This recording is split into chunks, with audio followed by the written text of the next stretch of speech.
Senator Sheldon Whitehouse, the self-proclaimed champion against dark money in politics, is now knee-deep in his own ethical investigation. And the Foundation for Accountability and Civic Trust now urging the Senate Ethics Committee to investigate whether the Democrat from Rhode Island violated conflict of interest rules, as his wife has been raking in, get this, millions of dollars from federal grants tied directly to legislation he voted for. For 17 years, legislation voted on by this senator has funneled more than $14 million in federal grants to an environmental nonprofit group called Ocean Conservancy that has in turn paid Whitehouse's wife more than $2.6 million since 2010 as a consultant. Whitehouse's office dismissing allegations as, quote, a repeat dark money performance, brushing off accusations as politically motivated. And joining us now, ClimateDepot.com executive editor Marc Morano. Marc, I got to tell you, this story takes me beyond angry. I'm using nice words on television. This is me putting the ball on the tee. You go, David. All right. This is money laundering that we've seen before by the Senate. $2.6 million plus for a woman from one group that comes from NOAA and EPA to someone who's got a Yale degree and an advanced degree from University of Rhode Island, both great schools, and she can't get a job. Well, I guess she can. She gets a job for her husband's money laundering. What's going on here? It's incredible. And when you add to it, he was only elected in 2006, Senator Whitehouse. He got right to work funneling that money to his wife Sandra's organizations.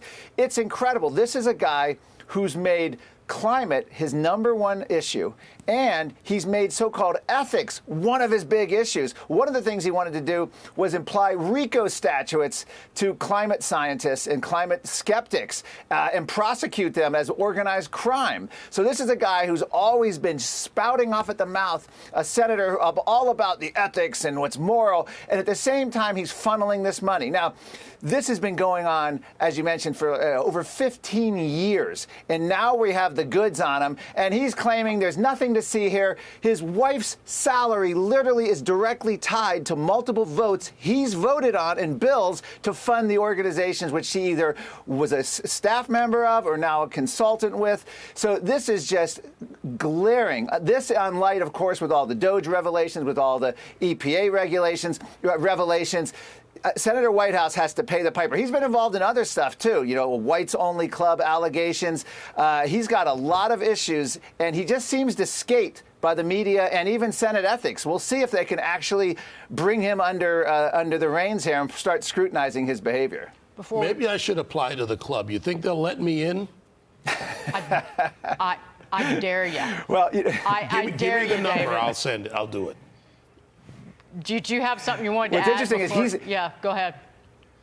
He talks. Senator Whitehouse has given speeches and talked about climate anxiety, blaming the older baby boomers and other people for not challenging climate change. Well, one way to ease climate anxiety, he's got a great therapy, is to vote your family millions of dollars. I mean, that's a great way. If you have anxiety, hey, almost $3 million in stuff you can vote for in Congress to personally fill your coffers. That's a great way to reduce anxiety. Right. The earth is melting. Rain bombs. The oceans are boiling. Fear equals control. Control equals power. It's why they get into this grift and this long con in the first place. And it's why they run for re-election over and over again. It's the money laundering cycle of the long-term politician. But speaking of climate change, UN climate envoy Mark Carney will be Canada's next prime minister. So I'm sure there are no bullet trains to Saskatchewan that they need to be able to drive fossil fuel internal combustion engines in that vast land of his, which is about the population of California. But I love a good lecture from up north. Yeah, this is actually a very serious issue. This is meet the new boss, same as the old boss. He is going to continue not just Justin Trudeau's policies, but this is Justin Trudeau 2.0. This is a man much more competent, much more dangerous, the former governor of the Central Bank of Canada, the former governor of the Central Bank of England. This is a man who not only knows where all the bodies are buried, you could argue he helped bury some of them. He knows everything. He is the foundational premise for net zero, the foundational premise of ESG. He is the man pushing corporate government collusion. If you've ever wondered how gas-powered car bans occurred around the world without a single vote of legislators, Mark Carney's a good reason, the next premier of Canada. If you've ever wondered where meat restrictions from net zero came from without people voting, Mark Carney. He has promoted ESG through all of the banking and finance because of the existential threat of climate to remake society bypassing one little aspect. It's called democracy and the vote of legislators. This is what we're seeing, and this guy is competent and dangerous as hell, and I can tell you right now, he does not like Donald Trump, and I don't know how well they're going to get along. I pity Canadians at this moment. 30 seconds, Mark. The Conservatives, if they take power, it's parliamentary. Is there any chance in Canada they can stand up to him? You know, I'm always confused. You know, like you have in England where the Conservatives got more votes, but they ended up with a Liberal prime minister. I don't know. It's something where I hope they can. I mean, we saw the truckers try to stand up, and Trudeau invoked the first Emergencies Act in the Canadian history. The declaration declared them essentially terrorists and debanked them.